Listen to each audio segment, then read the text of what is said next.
আসসালামু আলাইকুম। প্রথমত বিদায় জানাবো চট্টগ্রামবাসী। হয়তো আমি আজকে এই ভিডিও যেটি করতেছি এটা করার পর আমি আজকে চলে যাব, কারণ আমার বাবা অসুস্থ, আমি নিজে অনেক অসুস্থ। আমার বাবা দেশের বাইরে ছিল, এখন দেশে চলে আসছে। শুধু অসুস্থতার কারণে সবাই আমার বাবার জন্য দোয়া করবেন। আমি তো 2-3 দিন ধরে আছি, প্লাস আমার বন্ধু যখন দেখছে অবস্থা খুবই খারাপ, লিটনও কিন্তু চলে আসছে। পাশাপাশি আমার একটা ভাইও চলে আসছে বাড়িতে মাধবদী। কিসের জন্য আসছে? যারা এখন পরিস্থিতির শিকার তাদের জন্য। আমরা তো দেখছেন আপনারা আমার ভিডিওতে যে আমরা চিরামুড়ি এইটা অনেক শুকনা খাবার দিছি, কিন্তু শুকনা খাবার এখন কারো প্রয়োজন নাই। সবার প্রয়োজন কি, যে যদি কিছু অর্থায়ন হয়, কিছু টাকা হয়, তাহলে ঘরটা সারাইতে যেন পারে। হালকা পাতলা করে হইলো ঘর দাঁড়ায় আছে, নিচে হইলো যাতে সারাইতে পারে। সেই কারণে আমরা একটা উদ্যোগ নিয়েছি, সেটা হচ্ছে অল্প কিছু টাকা বলতে গেলে মানে যাতে হয়, এবং কি ওনারা যাতে এক সপ্তাহ কিছুদিন যাতে বাজার করেও খাইতে পারে, যাতে ধার দেনা করতে না হয়। আজান দিতেছে, আল্লাহ মাফ করো।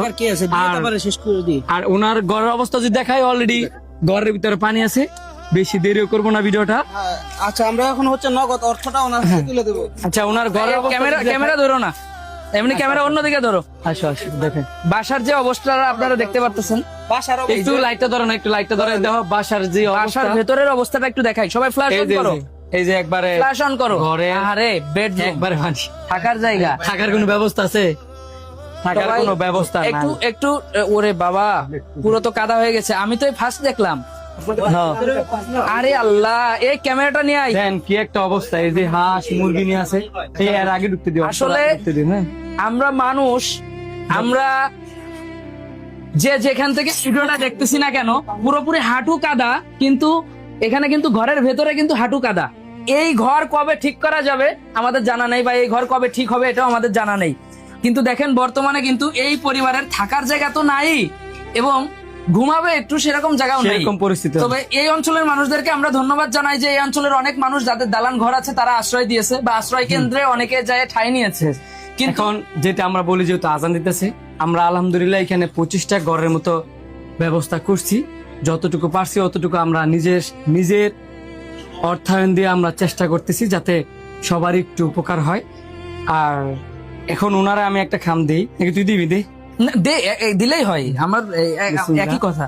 আপনি এটা রাখেন আপনার বাসার কাজে যে কোনো ভাবে। দেখেন, আমাদের যে মন মানসিকতা, সেই জায়গা থেকে আমরা আরো কিছু দিলে আমাদের শান্তি লাগতো। কিন্তু ছোট মানুষ তো যতটুকু পারছি এই 2-3 দিন থেকে দেওয়ার চেষ্টা করছি। যেমন আমার বন্ধু লাগাই যখন বলতেছে যে বুঝতেছে না প্রথম কি করবো, যখন আমি ফোন দিচ্ছি চলে আসছে। এর সাথে দেখা যায় কি, ওদের 1 লাঠি 10 পূজা কিভাবে না মানে একজনের জায়গায় 2জন হইলে আর একটু বেশি পোক্তা হয় আর কি, আবার 2জনের জায়গায় 3জন হইলে জিনিসটা আরো সব থেকে বড় পরিকল্পনা হচ্ছে যখন শান্ত একটা প্ল্যান করছে যে বন্ধু আমি 10টা ঘর বা আমি 10টা ঘরের একটু সহায়তা করব, তখন কিন্তু আমিও কিন্তু সাহস পাচ্ছি যে আমারও তো 10টা করা প্রয়োজন করবো, তাইলে আমাদের দুজনের হলো কয়টা, 20টা। তো যাই হোক, আমরা সেখানে 25টা পরিবারের পাশে নগদ অর্থ দিয়ে সহায়তা করার চেষ্টা করেছি আমাদের জায়গা থেকে, এবং কোনোভাবে কোনো ফান্ড কালেকশন না করে। এবং আপনারা যারা দেখতেছেন তাদের আমি একটাই রিকোয়েস্ট করবো যে আপনারা নগদ অর্থ দেন প্রত্যেকটা পরিবারের পরিস্থিতি, কারণ দেখে তাদের অবস্থা এত খারাপ। চিরামুড়ি তারা এখন আর চায় না, এরা চায় হচ্ছে কি থাকার জায়গা, যেন থাকার জায়গা। পানিটা একটু, পানি তো অলরেডি উপর দিয়ে অনেক ঘর নামে অনেক বাসায় আমরা তো গেছি, তা দেখি মনে হচ্ছে ফুটবল যদি 22 জন প্লেয়ার মিলে ফুটবল খেলা হয় তাও এতটা কাদা হয় না, এতটা কাদা হয়েছে। আর আমরা নিজের একটু হাঁটতে পারতেছি না। হ্যাঁ, এই ঘর থেকে কিন্তু এখনো পানি যায় না, এটা কিন্তু হাঁটু সমান পানি আছে। তো এই জায়গায় কিন্তু নজর দিচ্ছে না, অনেকেই মেন রোড থেকে ঘুরে ফিরে চলে যাচ্ছে, অথবা নজরে আসতেছে না। কিন্তু সবার নজরে আসা এখন সবার দোষ না, বলতে গেলে কি আমরা অনেক দূর থেকে আসি, তো ভাবি কি দূর থেকে আসার পরে মনে কি মেইন রোডে আসছি, আর কই না জানি কই যাবো আমরা। মূলত অনেকে তো বুঝে না, তো অনেকজনে দেখা যায় কি অনেক নিজে গরু সিন্ডিকেট আছে, তার কি করে বলে কি ওই জায়গায় যান, ওই গেলে ওই জায়গায় শেষ। মানে বেশিরভাগ কি রাস্তার সাইডে যারা আছে তারাই পায়, কিন্তু গভীরে যারা আছে তারা কিন্তু এত সহজে পায় না। যেমন আমি বলছি, এখানে মাত্র 2বার লোক আসছে, একবার আসছে সেনাবাহিনী, আরেকবার আসছে কিছু ত্রাণ নিয়ে। যাই হোক, ধন্যবাদ যারা আসতেছেন, আর যারা আসবেন পরিকল্পনা করতেছে তারা নগদ টাকা নিয়ে আসে, ওইটা আমি মনে করি সবচেয়ে বেশি ভালো। বাঁশখালীর যে এলাকায় আছি আমরা কোনো ত্রাণ নিয়ে আসি নাই। আমাদের এখন একটাই ইচ্ছা, সেটা হচ্ছে মানে একটা ঘর হইলো আমরা মেরামত করার চেষ্টা করব, বা তাদের হাতে টাকা দিয়ে যাব যাতে ওনারা মেরামত করে। অলরেডি বৃষ্টি পড়তেছে, আল্লাহ মানে সারাদিন অনেক পরিমাণে রোদ ছিল, চাই না বৃষ্টি হোক। আর ঘরের কি অবস্থা, আগে ঘরের অবস্থাটা দেখাই। আল্লাহ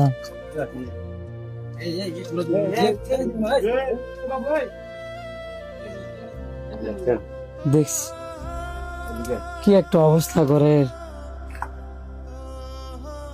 আল্লাহ পাক যা করে ভালোর জন্য করে, এই জিনিসটা মানলে জীবনটা অনেক সুন্দর। আল্লাহ পাক গরিব ঘরে বেশি বিপদ দেয় কেন? কারণ আল্লাহ পাক হচ্ছে যাদেরকে ভালোবাসি বেশি তাদেরকে বিপদ আপদ দেয়ও বেশি। ঘরের কি একটা অবস্থা, সিনা কাগজ দিয়া থাকছি, মানে খুবই খারাপ অবস্থা ঘরের। সংসার আটে পাই না। এটি আপনার ঘর? জি, এটা আমার। আপনি কি কাজ করেন? আমি শ্বাস বাসার কাজ করি।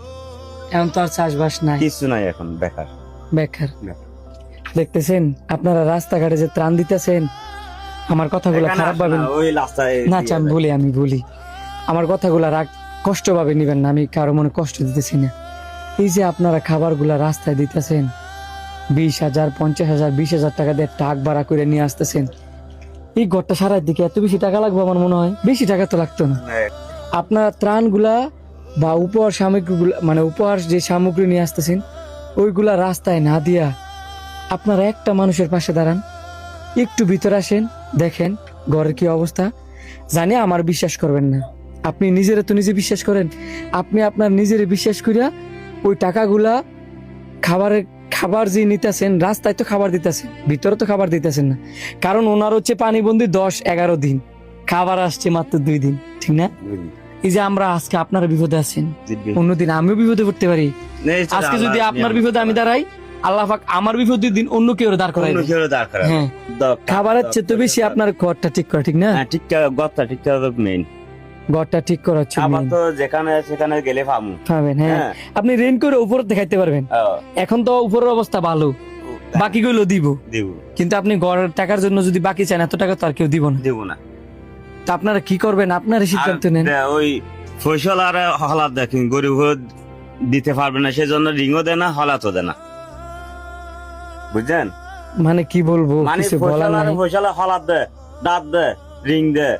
হ্যাঁ, ফসলারা আপনার কথা আমি বুঝছি, আপনারা হয়তো মানুষের হলাতও দেয় না, রিংও দেয় না। আপনারা হয়তো আমার ওনার কথাটা আমি বলি, ওনার কথাটা আপনারা হয়তো বুঝেন নাই। আমি চিটাগাং এর ভাষা অনেকটাই বুঝি।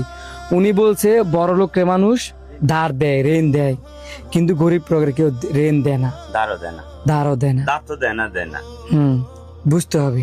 তো আপনারা ওই টাকাগুলা বন্ধু বান্ধব বেশি বেশি মানুষ না নিয়ে আসা, 1-2 আসেন, আইসা যাদের ঘরের অবস্থা খুবই খারাপ, ওই ঘরের মেরামতের চেষ্টা করেন। ওই খাবারের তাদের দরকার নাই, যতগুলো জায়গায় গেছি তাদের খাবারের চাহিদার কোনো দরকার নেই। তাদের একটি চাহিদা যে কয়েকটা যদি টাকা হয়, যাতে ওনারা বাসস্থানটা একটু ঠিক করতে পারে। দেখেন হয়তোবা বন্যার পানি চলে গেছে, এই ঘরটা ঠিক হইতে হইতে, মানে মারি শুকাইতে আমার মনে হয় আরো 10-15 দিন লেগে যাবে। আর উনি ঠিক করবো কি দিয়া? উনি সে দিন মজুর, দিনাই না দিনে খায়। উনি কি পারবো এই ঘর চাইলে মেরামত করতে? যাদের ঘরের মেরামতের দরকার তাদের পাশে দাঁড়ান। ধন্যবাদ।